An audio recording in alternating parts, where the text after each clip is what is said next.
Peter Chardon van Stal Chardon uit Ronriep. Ja, de paardenmarathon.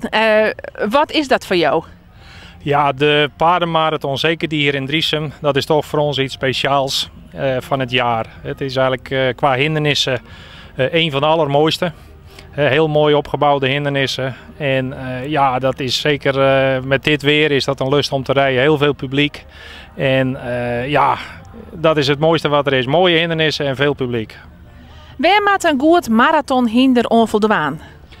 Een goed marathonhinder, dat moet voldoen aan dat hij goed in de hand staat. Dat hij een goede conditie heeft. Dat hij goed getraind is op wendingen en op snelheid. En dat is ja, een beetje in het kort waar een marathonpaard aan moet voldoen. Komt het er heel erg op aan voor die hinders? Want dat ik zie wat voor hindernissen dat ze hebben en wat zou je doen, maar dat lijkt het me heel zwaar voor de dieren. Nou, zeker om deze omstandigheden. Als het nou haast 30 graden is en ja, het is vrij warm. De luchtvochtigheid is hoog. Dus dat komt er wel heel bot op aan. En de hinders zijn natuurlijk wel goed getraind. We hebben ze natuurlijk wel goed voorbereid. We geven ze ook de dag van tevoren al elektrolyt. Dat is waardoor ze toch meer vocht opnemen. Dat ze dan toch wat een reserve hebben. En we hebben het voordeel hier bij Driesem dat we tussen de hindernissen kunnen we even stappen naar de volgende hindernis toe. En dus dan kunnen ze even bekomen. Maar zodra ze weer bij een hindernis is, dan is het even een kleine minuut volledige inspanning. En daarna kan je weer even naar de volgende hindernis stappen. En dat is een voordeel hier. Wat ben je resultaten uit het verleden bij de paardenmarathons en dan bij voorkeur bij deze in Driesem? Nou, bij Driesem is vorig jaar was ik tweede en het jaar daarvoor was ik derde en het jaar daarvoor was ik vijfde.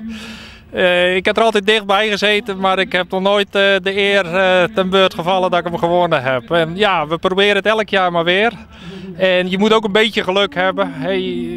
Ja, als je een klein foutje hebt van het is zomaar klaar. Het zijn 11 hindernissen die tot F lopen sommige. Dus dat zijn heel wat dingen om te onthouden. En een paard over de streng of even een hipje van dit, een hipje van dat. Ja, dan heb je zomaar een foutje en dan lig je er eigenlijk al uit.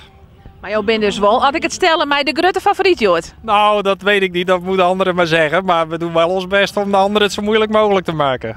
Ik wens jou heel veel succes met deze prachtige hinders. KWPN'ers zijn jou hier? Ja, en de andere is een oorlofvries. Dus een gekruiste Fries met wat oorlogsbloed.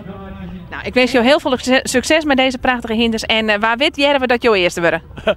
Wat zegt u? Waar wit jij we uit jouw eerste worden? Nou, vanavond dan na de marathon dan is de uitslag die wordt dan gepubliceerd. En ja, dan weten we het pas. Dus uitslagen.nl, dat voor mensen die nu kijken zeggen, nou willen eens even kijken waar die man geëindigd is. Dan startlijsten.nl.